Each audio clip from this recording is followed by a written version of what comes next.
അസ്സലാമു അലൈക്കും വറഹ്മത്തുള്ളാഹി. പറഞ്ഞ പോലെ തന്നെ റൈസിലെ ഏറ്റവും ഭംഗിയായിട്ടുള്ള ഒരു സെഷനാണ് ഈ ഒരു ബുക്ക് റിവ്യൂ എന്നുള്ളത്. ഞാൻ അത്ര ഭംഗിയായിട്ട് പ്രസന്റ് ചെയ്യുന്നുള്ളതല്ല, നമ്മുടെ ലേണിംഗ് സ്പാർട്ട് നോക്കുന്ന സമയത്ത്, കാരണം റൈസിലൂടെ ഒരുപാട് പുസ്തകങ്ങളുടെ റിവ്യൂ കേൾക്കാൻ പറ്റിയിട്ടുണ്ട്, അതിലൂടെ ഒരുപാട് നോളജ് കിട്ടിയിട്ടുണ്ട്.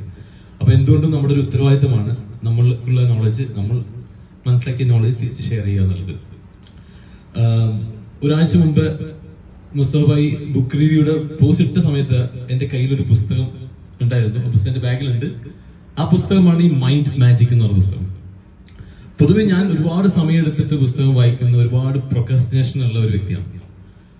പക്ഷേ ഈ ഒരു പുസ്തകം വായിച്ചുകൊണ്ടിരിക്കുന്ന സമയത്ത് ആദ്യമായിട്ട് ഇതിൽ പറയുന്ന ഒരു പേരുണ്ട്, നമ്മുടെ ഇന്റൻഷൻ, നമ്മൾ നിയത്ത് എന്നൊക്കെ പറയുന്നത്. അപ്പം പർപ്പസ്, അതിനെപ്പറ്റി ഇങ്ങനെ പഠിച്ചുകൊണ്ടിരിക്കുന്ന സമയത്താണ് ഏതൊരു ഗോൾ അച്ചീവ് ചെയ്യാനും പാഷന്റെ എല്ലാത്തിനേക്കാൾ മുമ്പ് നമുക്കൊരു if you are clear about your why then how will be very easy എന്ന് പറയുന്നത്. നമ്മൾ എന്ത് നമ്മൾ ചെയ്യുന്നു എന്നുള്ളത് കാര്യത്തിൽ നമുക്കൊരു ക്ലാരിറ്റി വന്നു കഴിഞ്ഞാൽ പിന്നെ എങ്ങനെ നമ്മൾ ചെയ്യുന്നുള്ളത് അതിന് വഴികൾ താഴെ വരുന്നുള്ളത്. അപ്പൊ തോന്നി ഞാൻ പെട്ടെന്ന് കൺഫേം ചെയ്യാം. അത് കൺഫേം ചെയ്യുമ്പോൾ പിന്നെ അതിന്റെ ഉത്തരവാദിത്തമായി വൈ. അപ്പൊ ഞാൻ ചോദിച്ചപ്പോ ഈ വൈക്കുള്ള ആൻസർ ആണ് എന്റെ റൈസിലെ ഫ്രണ്ട്സിന്റെ മുമ്പിൽ ഇത് ഡിസ്കസ് ചെയ്യാം. കാരണം ഈ ഒരു പുസ്തകം വായിക്കുന്നതും ഷെയർ ചെയ്യുന്നതിന്റെ അപ്പുറം ഇതിൽ ഒരുപാട് കാര്യങ്ങൾ നമുക്ക് ഒരാഴ്ച സമയം എടുത്തുകൊണ്ട് യൂട്യൂബിലൂടെയും അല്ലെങ്കിൽ പഠിക്കാനുള്ള ഒരു സീരീസ് ഉണ്ട്. ഇന്നും ഈ പുസ്തകം ഞാൻ പൂർണ്ണമായിട്ട് വായിച്ചിട്ടില്ല, കാരണം ഇതൊരു വലിയ ബുക്കാണ്. അതുകൊണ്ട് തന്നെ ഒരാഴ്ച പോരാ വർക്കിന്റെ ഇടയിലൂടെ. അപ്പൊ ഞാൻ ക്വിക്കായിട്ട് ഒരു സ്പീഡ് റീഡിംഗ് എന്ന് പറഞ്ഞ പോലെ വായിക്കാൻ നോക്കി. പിന്നെ ബാക്കിയുള്ള സമയം അല്ലെങ്കിലൊക്കെ പോകുന്ന സമയത്ത് ഇതിന്റെ ഓഡിയോ ബുക്സ് ഉണ്ട്, അത് കേട്ടുകൊണ്ട് മനസ്സിലാക്കിയ കാര്യങ്ങളെല്ലാം കൂടി ഇന്ന് വന്നതിന് ശേഷം പെട്ടെന്ന് ഒരു മണിക്കൂർ ഉണ്ടാക്കിയ ഒരു PPT ത്രൂ ആണ് ഞാൻ നിങ്ങൾക്ക് ഇത് പ്രസന്റ് ചെയ്യാൻ നോക്കുന്നത്, ഇൻഷാ അല്ലാഹ്. ഈ പുസ്തകം തുടങ്ങുമ്പോൾ തന്നെ ഞാൻ നിങ്ങളോട് കാര്യം ചോദിക്കാൻ, നിങ്ങളുടെ ലൈഫിൽ എല്ലാവർക്കും എന്തെങ്കിലുമൊക്കെ കാര്യങ്ങൾ വളരെ തീവ്രമായിട്ട് ആഗ്രഹിച്ചിട്ടുണ്ടായിരിക്കും അല്ലെ? കുറച്ച് കഴിഞ്ഞപ്പോൾ നമ്മൾ ഒരു വർഷം അത് അച്ചീവ് ചെയ്തിട്ടുണ്ടായിരിക്കും. അപ്പൊ നമ്മൾ എന്താതിനെ പറ്റി പറയാം? ഒരു പക്ഷേ നമ്മൾ ലക്ക്, ചിലർ പറയും ലോ ഓഫ് അട്രാക്ഷൻ, ചിലർ നമുക്ക് അൽഹംദുലില്ലാഹ് പഠിച്ചോ അത് നടത്തി തന്നൊക്കെ പറയും. ഈ ഓതർ ഇതിൽ പറയുന്നത് it's not magic but it is called mind magic. അപ്പൊ എങ്ങനെയാണ് ഈ മൈൻഡ് മാജിക് വർക്ക് ചെയ്യുന്നത്? അപ്പൊ ഇത് പറയണമെങ്കിൽ ഇത് എഴുതിയ ഓതറിനെ പറ്റി ഒന്ന് പറയണം. നമുക്ക് ആരാണ് ഇതിന്റെ ഓതർ? ഈ ഓതറിന്റെ പേരാണ് James dotty. James dotty is A neuro surgeon ആണ്. ഇയാളുടെ കാര്യം പറയുകയാണെങ്കിൽ ന്യൂറോ സർജറി ചെയ്തുകൊണ്ടിരിക്കുന്ന ആളാണ്. പക്ഷെ ഇയാൾ ഉപയോഗിക്കുന്നത് കുറച്ച് കഴിഞ്ഞപ്പം മരുന്നോ സർജറി ആയിരുന്നില്ല, പകരം ആളുകളുടെ മൈൻഡ് ഷിഫ്റ്റ് ചെയ്യുന്ന രീതിയിലൂടെയായി മാറി.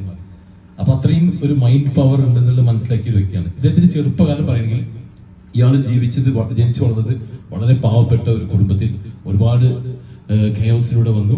മാത്രമല്ല ഫാമിലി എല്ലാം വളരെ ആൽക്കഹോൾ അഡിക്റ്റഡ് ആയിട്ടുള്ള ഫാമിലി. പക്ഷേ ഇയാളുടെ ജീവിതയാത്രയിൽ വളരെ ചെറുപ്പകാലത്ത് ഒരു മാജിക് ഷോപ്പിലേക്ക് അദ്ദേഹം കയറി ചെന്ന സമയത്ത് അവിടെയുള്ള ഒരു ലേഡി ഉണ്ട്. ആ ലേഡിയുടെ റുത്ത് എന്നാണ് ആ ലേഡിയുടെ പേര്. ആ ലേഡിയുമായിട്ട് ഇയാൾ പരിചയപ്പെട്ടു, ഒരു സീനിയർ ആയിട്ടുള്ള ലേഡി. അവർക്ക് കുറെ കാര്യങ്ങൾ പഠിപ്പിച്ചു. മാജിക്കിന്റെ കൂടെ ഇയാൾ പഠിച്ച കുറെ കാര്യങ്ങൾ അയാളുടെ ജീവിതത്തിൽ അപ്ലൈ ചെയ്തത്. അത് അയാളുടെ ലൈഫിൽ ഭയങ്കര ചേഞ്ചസ് ഉണ്ടാക്കി. അങ്ങനെയാണ് ഒരു ഒന്നുമല്ലാത്ത ഒരു ഫാമിലിയിൽ നിന്ന് വന്ന് പഠിക്കാനൊക്കെ വളരെ മോശമായിരുന്ന ഒരു പയ്യൻ പഠിച്ച് വലിയ നല്ല നിലയിൽ ലോകമറിയപ്പെടുന്ന ഒരു ന്യൂറോളജിസ്റ്റ് ആയതും അവിടെ നിന്ന് അങ്ങോട്ട് ഒരുപാട് പുസ്തകങ്ങൾ എഴുതി ഒരുപാട്. അപ്പൊ അയാളുടെ കഥകളും അയാളുടെ ജീവിതത്തിൽ അച്ചീവ് ചെയ്ത പല കാര്യങ്ങളും അയാൾക്ക് നഷ്ടപ്പെട്ടു. നഷ്ടപ്പെട്ട സംഭവങ്ങളൊക്കെ അയാൾ വീണ്ടെടുത്തു. അതെല്ലാം അത്രയും വലിയൊരു സ്റ്റോറി അയാൾക്ക് പറയാനുണ്ട്. അതായത് ഇതിലൊരു 6 സ്റ്റെപ്സ് പ്രോസസ്സാണ് ഇയാൾ വിവരിക്കുന്നത്. അതിൽ 4 സ്റ്റെപ്സും വളരെ സിമ്പിൾ ആണ്. ഈ പുസ്തകം ഒരുപാട് വായിക്കാനുണ്ട്, പക്ഷെ അത് നമ്മൾ സമ്മറൈസ് ചെയ്ത് പറയുകയാണെങ്കിൽ, number 1, if you want to achieve any biggest thing in life, നമുക്ക് ഒരുപാട് കാര്യങ്ങൾ ഒരു ദിവസം ചെയ്യാണ്ടാവും. പക്ഷെ നമ്മൾ എത്ര ഓടിച്ചാടി ചെയ്യുമ്പോഴും നമ്മുടെ മൈൻഡ് നമ്മൾ കാമാക്കിയില്ല എന്നുണ്ടെങ്കിൽ നമുക്കൊന്നും ഒരു പ്രൊഡക്റ്റീവായിട്ട് ചെയ്യാൻ പറ്റില്ല. അപ്പൊ ആദ്യമായിട്ട് നമ്മൾ ചെയ്യേണ്ടത് എത്രത്തോളം നമ്മളെ മൈൻഡ് കാമാക്കണം. ഇതിപ്പോ ഞാൻ ഇങ്ങനെ പറയുന്നുണ്ടെങ്കിൽ ശരി, ഇയാൾ ഇത് പറയുന്നത് ഓരോ സയൻസ് ബേസ്ഡ് ആണ്. എല്ലാം ഒരു ഡോക്ടേഴ്സ് പെർസ്പെക്റ്റീവില്, ഒരു ന്യൂറോളജി പെർസ്പെക്റ്റീവില് എങ്ങനെയാണെന്ന് ഇയാൾ പറയുന്നുണ്ടെങ്കിൽ മൈൻഡ് കാമാക്കിയിരിക്കുന്ന സമയത്ത് ഈ നമ്മുടെ സിമ്പത്തറ്റിക് നെർവസ് സിസ്റ്റംസ് ഒക്കെ ഉണ്ട്, അത് വർക്ക് ചെയ്ത് ആക്ടിവേറ്റ് ആയിട്ട് ഹാർട്ട് ബീറ്റ്സ് ഡൗൺ ആവുന്ന സമയത്ത് നമ്മൾ പ്രിഫ്രണ്ടൽ കോർട്ടെക്സ് നന്നായിട്ട് വർക്ക് ചെയ്യും. ഇതെല്ലാം നമ്മുടെ ഡിസിഷൻ മേക്കിന്റെ കാര്യങ്ങളൊക്കെ അപ്പൊ ഒന്നും. പിന്നെ ബ്രീത്തിങ്ങിനെ പറ്റി പറയുമ്പോൾ ഇയാൾ പറഞ്ഞത് any leader who take deep breath before taking any decision, അയാളുടെ ഡിസിഷൻ സയൻസ് ബേസ്ഡ് പറയുന്നത് അയാളുടെ ഡിസിഷൻസ് റൈറ്റ് ഡിസിഷൻ ആയിരിക്കാനുള്ള ചാൻസസ് വളരെ കൂടുതലാണ്. അപ്പോൾ ബ്രീത്തിങ്ങിന്റെ ഇമ്പോർട്ടൻസ് ഇയാൾ സയന്റിഫിക് ആയിട്ട് പറയുന്നുണ്ട്. അതിൽ ഒരുപാട് ഓക്സിജൻസും കാര്യങ്ങളൊക്കെ എത്ര ആളുകളിൽ വലിയ ഡീപ്പായിട്ടാണ് സംസാരിക്കുന്നത്. Second one is open the heart. Open the heart എന്ന് പറയുമ്പോൾ it is not with surgery open heart. It's all about practising love and compassion. അപ്പോൾ നമ്മുടെ ഒരു ലീഡർഷിപ്പ് ജേർണിയിൽ ലീഡ് വിത്ത് ലവ് ഒരു ഫിലോസഫി ഒക്കെ പറയാറുണ്ട്. സെയിം ഫിലോസഫി എനിക്ക് ഇതുമായിട്ട് ടച്ച് ചെയ്യാൻ പറ്റി. കാരണം കമ്പാഷൻ എന്ന് പറഞ്ഞ വാക്കിന്റെ യഥാർത്ഥത്തിലുള്ള ഒരു മീനിങ് ആരെങ്കിലും പറയുമോ? ട്രാൻസ്ലേഷൻ അല്ല, എന്താണ് ശരിക്കും നമ്മൾ സിമ്പതി എമ്പതി ഒക്കെ ആർക്കെങ്കിലും ഒരാൾക്ക് എന്താണ് ശരിക്കും കമ്പാഷൻ? ഇവിടെ ഇദ്ദേഹം പറയുന്നത് compassion is an attitude of understanding the sorrow of someone. കാരണം നമ്മൾ സിമ്പതി പറയും. സിമ്പതി എന്താണ് ശരിക്കും? നമ്മളൊരാള് സിമ്പതി ചെയ്യും, പാവം. എമ്പതി ആണെങ്കിൽ നമ്മൾ എന്ത് ചെയ്യും? നമ്മൾ പറയും നമ്മുടെ you have to put other shoes, അതായത് എനിക്കാണത് വന്നിരുന്നെങ്കിൽ എന്നുള്ള രീതിയിൽ നമ്മൾ അതിനെ ഫീൽ ചെയ്യും. പക്ഷെ കമ്പാഷൻ ആണെങ്കിൽ wanted to do something for him, അതായത് മനസ്സിലാക്കി എംപതൈസ് ചെയ്തപ്പോൾ അത് കുറച്ചും കൂടി ഹയർ ലെവലിലുള്ള കാര്യങ്ങളാണ്. ഇയാൾ ഒരു ഇൻസ്റ്റിറ്റ്യൂട്ടുമായിട്ട് ദലൈലാമ പണ്ട് പറഞ്ഞു, if you want to make someone happy you practise compassion, if you want to make yourself happy compassion. അപ്പൊ ഇയാൾ വലിയ ഓർഗനൈസേഷൻ ഒക്കെ ഉണ്ടാക്കിയിട്ട് ഇയാളുമായിട്ടൊക്കെ ഭയങ്കര ടൈപ്പ് ആയിട്ടുള്ള ആ ഒരു ഇതിലാണ് ഉള്ളത്. അതുപോലെ വിഷ്വലൈസ് ക്ലിയർലി എന്ന് പറഞ്ഞൊരു കാര്യമാണ്. എന്ത് കാര്യങ്ങളും നമ്മൾ വിഷ്വലൈസ് ചെയ്യുമ്പോൾ ഈ വൈ വെച്ചിട്ട് വിഷ്വലൈസ് ചെയ്യാം, നമ്മൾ എന്തിനത് ചെയ്യുന്നുള്ളത്. അതേപോലെ അലൈൻഡ് ആക്ഷൻസ്. പിന്നെ പറയുന്നത് നമുക്കറിയാം എന്തൊരു സ്കിൽ. ഇപ്പൊ നമ്മൾ ചോദിക്കും what is the one of the biggest skills that you want to acquire. ഇപ്പൊ ഇദ്ദേഹത്തിന്റെ അഭിപ്രായത്തിൽ വൺ ഓഫ് ദ നമ്മൾ പറയും നമ്മുടെ you have to put other shoes, അതായത് എനിക്കാണത് വന്നിരുന്നെങ്കിൽ എന്നുള്ള രീതിയിൽ നമ്മൾ അതിനെ ഫീൽ ചെയ്യും. പക്ഷെ കമ്പാഷൻ ആണെങ്കിൽ wanted to do something for him, അതായത് മനസ്സിലാക്കി എംപതൈസ് ചെയ്തപ്പോൾ അത് കുറച്ചും കൂടി ഹയർ ലെവലിലുള്ള കാര്യങ്ങളാണ്. ഇയാൾ ഒരു ഇൻസ്റ്റിറ്റ്യൂട്ടുമായിട്ട് ദലൈലാമ പണ്ട് പറഞ്ഞു, if you want to make someone happy you practise compassion, if you want to make yourself happy compassion. അപ്പൊ ഇയാൾ വലിയ ഓർഗനൈസേഷൻ ഒക്കെ ഉണ്ടാക്കിയിട്ട് ഇയാളുമായിട്ടൊക്കെ ഭയങ്കര ടൈപ്പ് ആയിട്ടുള്ള ആ ഒരു ഇതിലാണ് ഉള്ളത്. അതുപോലെ വിഷ്വലൈസ് ക്ലിയർലി എന്ന് പറഞ്ഞൊരു കാര്യമാണ്. എന്ത് കാര്യങ്ങളും നമ്മൾ വിഷ്വലൈസ് ചെയ്യുമ്പോൾ ഈ വൈ വെച്ചിട്ട് വിഷ്വലൈസ് ചെയ്യാം, നമ്മൾ എന്തിനത് ചെയ്യുന്നുള്ളത്. അതേപോലെ അലൈൻഡ് ആക്ഷൻസ്. പിന്നെ പറയുന്നത് നമുക്കറിയാം എന്തൊരു സ്കിൽ. ഇപ്പൊ നമ്മൾ ചോദിക്കും what is the one of the biggest skills that you want to acquire. ഇപ്പൊ ഇദ്ദേഹത്തിന്റെ അഭിപ്രായത്തിൽ one of the biggest skill is not IQ അല്ല, ഇന്റലിജൻസ്. ഇപ്പൊ നമ്മൾ വളരെ സ്കിൽഫുൾ ആയിട്ടുള്ള ഒരു സയന്റിസ്റ്റ് ഉണ്ടായിരിക്കാം, എന്ത് പ്രോബ്ലംസ് സോൾവ് ചെയ്യാൻ പറ്റും. പക്ഷെ ഇദ്ദേഹത്തിന് ഒരു പ്രശ്നം വരുന്ന സമയത്ത് അത് ഹാൻഡിൽ ചെയ്യാൻ പറ്റില്ല എന്നുണ്ടെങ്കിൽ പോയില്ല കാര്യം. അപ്പം അവിടെ എമോഷണലി എത്രത്തോളം സ്ട്രോങ് ആവണം എന്നുള്ള കാര്യങ്ങൾ ഡീറ്റെയിൽ ആയിട്ട് ഇയാൾ ഇതിൽ പഠിപ്പിക്കുന്നുണ്ട്.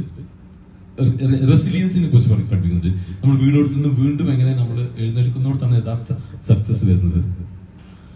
അതിനുള്ള കുറച്ച് ടെക്നിക്സ് ഇയാൾ ഇതിൽ ഇൻകോർപ്പറേറ്റ് ചെയ്യുന്നുണ്ട്. അത് ഞാൻ ഗൂഗിളിൽ ബ്രൗസ് ചെയ്തപ്പോൾ അത് കുറച്ചും കൂടി എനിക്ക് പിക്ചറൈസ് ചെയ്ത് കിട്ടി മാത്രം. ബ്രീത്തിങ് എക്സസൈസ് അങ്ങനത്തെ കാര്യങ്ങൾ 9 different ways how to become more resilient, mentally resilient ആവാന്നുള്ള കാര്യങ്ങൾ.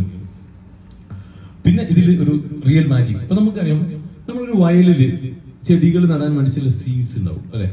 അപ്പൊ അതുപോലെ നമ്മുടെ സബ് കോൺഷ്യസ് മൈൻഡ്സിലേക്ക് നമുക്ക് എങ്ങനെ സീഡ്സ് ഇടാൻ. ഞാൻ വേണമെങ്കിൽ നമുക്ക് ക്യുക്കായിട്ട് ഒരു ചെറിയൊരു എക്സസൈസ് എടുക്കാം. Please close your ice.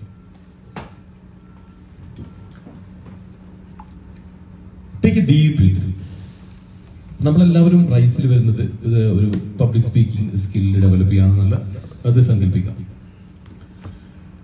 നിങ്ങളിപ്പോ പതുക്കെ സ്റ്റേജിലേക്ക് വരികയാണ് ഒരു സ്പീച്ച് നടത്താൻ വേണ്ടി.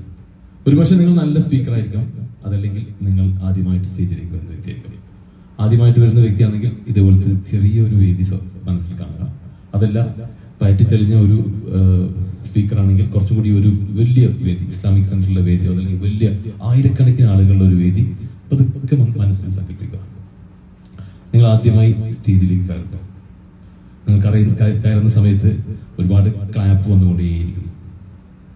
ക്ലാപ്പ് ഇങ്ങനെ കേൾക്കുന്ന നിങ്ങൾ ചെവിയിലൂടെ ഇങ്ങനെ ആ ക്ലാപ്പ് ഇങ്ങനെ തട്ടിക്കൊണ്ടിരിക്കും. നിങ്ങൾ സ്റ്റേജിലേക്ക് കയറി നിങ്ങൾ സംസാരിക്കാൻ തുടങ്ങും.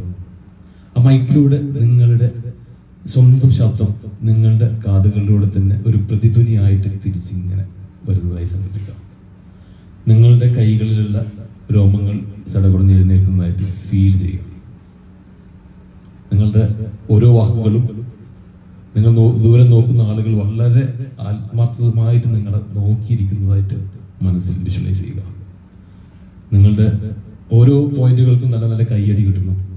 ഒടുവിൽ ഒരു നല്ല കയ്യടിയോടുകൂടി നിങ്ങൾ ആ സ്പീച്ച് നിർത്തി അതിലേക്ക് ഇങ്ങനെ പുറത്തേക്ക് ഇങ്ങനെ വരുന്നു. Now you may please open your eyes. ഇതൊരു ചെറിയൊരു എക്സസൈസ് ആയിരിക്കും. ഞാൻ ഇംഗ്ലീഷിൽ പറഞ്ഞ കാര്യങ്ങൾ ഞാൻ ഒന്ന് മലയാളത്തിലേക്ക് ഒന്ന് കൊണ്ടുവരാൻ നോക്കിയിട്ടുള്ളൂ. പക്ഷെ ഇത്തരത്തിലുള്ള ചെറിയ ചെറിയ ചെറിയ കാര്യങ്ങൾ നമ്മൾ മുൻകൂട്ടി ഒന്ന് വിഷ്വലൈസ് ചെയ്യുന്നെങ്കിൽ ഇതെന്തിനാവും. അപ്പൊ നമ്മളൊരു ബുക്സ് റൈറ്റ് ചെയ്യുന്ന ഓരോ ആൾക്കാർക്ക് ഓരോ കാര്യങ്ങളായിരിക്കും. അത് മുൻകൂട്ടി നമുക്കൊന്ന് വിഷ്വലൈസ് ചെയ്യാൻ പറ്റുന്നുണ്ടെങ്കിൽ ഇത് കണ്ടിന്യൂസ് ആയിട്ട് ചെയ്യുന്ന സമയത്ത് ഈ റാസ് എന്ന് പറയുന്നത് റെറ്റിക്കുലർ ആക്ടിവേറ്ററി സിസ്റ്റം ഉണ്ടല്ലോ, ഇത് കൂടുതൽ വർക്ക് ചെയ്തിട്ട് നമ്മളെ ഇതിലേക്ക് കൊണ്ടുവരാൻ പറ്റുന്നതാണ് അയാൾ പ്രൂവ് ചെയ്തുകൊണ്ടിരിക്കുന്നത് ഒരുപാട് സയൻസോട് കൂടി. പിന്നെ ഇത് നമ്മൾ ലോസ് എപ്പോഴും ഉണ്ടായിരിക്കാം, പക്ഷെ അതിന് എത്രത്തോളം നമ്മൾ ഫാസ്റ്റ് ആയിട്ട് റിക്കവർ ചെയ്ത് വരുന്നുള്ള കാര്യങ്ങൾ. പിന്നെ ഇതാണ് ഞാൻ പറഞ്ഞത്, ഇത് സത്യത്തിൽ എനിക്കും കുറച്ച് ടഫാണ് ഇത് പെട്ടെന്ന് വായിച്ചിരിക്കുന്ന സമയത്ത്. പക്ഷെ പല ഭാഗങ്ങളായിട്ട് ഞാൻ ന്യൂറോ പ്ലാസ്റ്റിസിറ്റിനെ പറ്റി ഡീറ്റെയിൽ ആയിട്ട് പല പുസ്തകങ്ങളുണ്ട്. പറ്റുന്നുണ്ടെങ്കിൽ നമുക്ക് ഈ ഒരു ഇതിനൊരു ഡീപ്പായിട്ട് നമുക്ക് മനസ്സിലാക്കണമെങ്കിൽ നമുക്ക് വേണമെങ്കിൽ ഈ ഗ്രൂപ്പിലൂടെ ന്യൂറോ പ്ലാസ്റ്റിസിറ്റിയെ കുറിച്ചിട്ട് വേണമെങ്കിൽ നമുക്ക് ഡിസ്കസ് ചെയ്യാം. കാരണം ഇതൊറ്റടിക്ക് പറഞ്ഞാൽ തീരില്ല, വലിയൊരു സംഭവങ്ങളാണ്. നമ്മളൊരു മണ്ണ് വെട്ടിയിട്ട് ഒരു വഴിയിലൂടെ നമ്മൾ നടന്നിട്ട് പുതിയ വഴിയിലൂടെ നടക്കുമല്ലോ, അപ്പൊ ഒരു പുതിയ പാത വരുന്നത് പോലെ നമ്മളെ എന്തൊരു ഹാബിറ്റ്സ് നമ്മൾ മാറ്റണമെങ്കിലും നമ്മളൊരു പുതിയ ന്യൂറൽ പാത്ത് വേ ഉണ്ടാക്കിയെടുക്കണം. അപ്പോൾ അതുപോലെ ഇതിൽ കുറെ കാര്യങ്ങൾ പറയേണ്ടത്, ചെറിയ ന്യൂറോൺസ് ഇങ്ങനെ wired together will fire together, പുതിയ ന്യൂറോൺസ് ഉണ്ടാക്കാൻ പറ്റില്ല. നമുക്കൊരു ഡീപ് സ്റ്റഡിക്ക് വേണ്ടിയിട്ട് ആ ഒരു കാര്യം ജസ്റ്റ് ക്വിക്കായിട്ട് എടുക്കാം. ഇതും വേണമെങ്കിൽ നമുക്കൊന്ന് കൂടുതലായിട്ട് പറയാം. കാരണം parasympathetic nervous system, sympathetic nervous system, രണ്ട് നെർവസ് സിസ്റ്റംസ് ഉണ്ട്. നമ്മുടെ പെട്ടെന്ന് നമ്മൾ പട്ടി കടിക്കാൻ വരികയാണെങ്കിൽ നമുക്കറിയാം fight and flight system work ചെയ്യും. അത് അപ്പം ശരിക്കും വാസോ കൺസ്ട്രിക്ഷൻ നടക്കുന്നത്, ബ്ലഡ് വെസൽസിലൂടെ BP കൂടും, കാര്യങ്ങൾ കൂടും, പക്ഷെ നമ്മൾ ആക്ട് ചെയ്യും. പക്ഷെ ഈ പാരാസിമ്പത്തറ്റിക് നെർവസ് സിസ്റ്റം വർക്ക് ചെയ്യുമ്പോൾ നമ്മൾ കാം ഡൗൺ ആവുകയാണ്. അപ്പം അതിൽ ഈ ഒരു നെക്സ്റ്റ് സ്ലൈഡ് വരുന്നത് ഞാൻ ജസ്റ്റ് ക്വിക്കായിട്ട് ഇതിന്റെ ഒരു ഗുണങ്ങൾ ആണ് പറയുന്നത്. നമ്മളെ ഹാർട്ട് റേറ്റ്സ് കാം ഡൗൺ ആവുന്നു, ബ്രീത്തിങ് കൂടും. അപ്പൊ നമുക്കിത് പ്രാക്ടീസ് ചെയ്യാന്നുള്ളതാണ് ഏറ്റവും ഇമ്പോർട്ടന്റ് ആയിട്ടുള്ള ഒരു കാര്യം. പിന്നെ എപ്പോഴും മെന്റൽ ബ്ലോക്കുകൾ മാറി കിട്ടുക. ചെറുപ്പത്തിലേ നമ്മളടുത്ത് സ്കൂളിൽ നിന്ന് ചിലപ്പോൾ നമ്മൾ ഒരിക്കലും ഒരു പബ്ലിക് സ്പീക്കിങ്ങിന് വേണ്ടി വന്നിട്ട് നമ്മൾ നന്നായിട്ട് ചെയ്യാൻ പറ്റിയിട്ടുണ്ടാവില്ല. അപ്പം ആൾക്കാർ പറയുന്നത് നിന്നെ കൊണ്ട് പറ്റിയ പണിയല്ല. അപ്പൊ എന്തെങ്കിലും ബിസിനസ് ഫെയിൽ ആയി കഴിഞ്ഞാൽ പറയും മോനെ നിന്റെ ഫാമിലിക്കാർക്ക് ബിസിനസ് പറ്റില്ല. അത് ചെറുപ്പത്തിൽ നമ്മുടെ മൈൻഡിന്റെ ഉള്ളിൽ കയറുന്ന നമ്മൾ അതിനെ വീണ്ടും പറഞ്ഞ് നമ്മളത് നമ്മുടെ ക്യാരക്ടറിന്റെ ഭാഗമാക്കി മാറ്റി വെച്ചിട്ടുണ്ടായിരിക്കും. ആ മെന്റൽ ബ്ലോക്കുകൾ നമ്മൾ എത്രത്തോളം, അതിനുള്ള സയന്റിഫിക് ടെക്നിക്സ് ഈ പുസ്തകത്തിലാണ് വ്യക്തമായിട്ട് പറയുന്നുണ്ട്. ക്യുക്കാക്കാം, ഇത് ഞാൻ അതിൽ നിർത്തുകയാണ്. ഇത് ശരിക്കും ഈ ഒരു practical frame work for embedding intentions, നമ്മുടെ ഇന്റൻഷൻസ് ഇതാക്കാൻ വേണ്ടിയിട്ട് നമ്മൾ റൈറ്റ് ഡൗൺ ചെയ്യാം. ഒരുപാട് കാര്യങ്ങൾ അതിൽ പ്രാക്ടിക്കലായിട്ട് നമ്മൾ ചെയ്യാം. ഇതൊരു പ്രാക്ടിക്കൽ വർക്ക്ഷോപ്പ് ബുക്കാണ്. പിന്നെ ഫൈൻഡ് യുവർ പാഷൻ, എങ്ങനെ നമുക്ക് നമ്മുടെ പാഷൻ കണ്ടെത്താം, അതിന് സജസ്റ്റ് ആയിട്ട് ഒരുപാട് ബുക്സുകളുണ്ട്. അത് ഇതിന്റെ കൂട്ടത്തിൽ നമുക്ക് വായിക്കാം. പിന്നെ ഫെയിലിയേഴ്സിൽ നിന്ന് നമ്മൾ പഠിക്കാം, അത് തിരിച്ച് എത്ര പെട്ടെന്ന് നമ്മൾ മുന്നോട്ട് പോരുന്നു. നമ്മുടെ ഇന്നർ പവർ മനസ്സിലാക്കാൻ വേണ്ടി ഈ നമ്മൾ എപ്പോഴും പറയും, നമ്മുടെ ജീവിതത്തിൽ നമ്മൾ സക്സസ്ഫുൾ ആയില്ലെങ്കിൽ പറയും ഞാൻ പഠിച്ചു വന്നത് എന്താ പറയാ മലയാളം മീഡിയത്തിലാണ്, അതുകൊണ്ട് എനിക്ക് ഇംഗ്ലീഷ് അറിയില്ല, അല്ലെങ്കിൽ എന്റെ ഫാദർ എന്നെ പഠിപ്പിച്ചില്ല. അപ്പൊ നമുക്ക് വി സ്റ്റാർട്ട് എന്താ പറയാ complaining about all the things. പക്ഷെ അത് നമുക്ക് സ്റ്റോപ്പ് ചെയ്തിട്ട് എന്താ പറയാ അതിന്റെ റെസ്പോൺസിബിലിറ്റി എടുക്കാം. ഇനി ഇവിടുന്ന് അങ്ങോട്ട് four everything there is A new start. അപ്പൊ നമുക്കൊരു പുതിയ ഒരു തുടക്കം. അതിന്റെ കൂടുതൽ തന്നെ അത് പറയുന്ന കുറച്ച് പോയിന്റ് ആണ്, 10 keys for a happier living എന്നുള്ളത്. Thank you.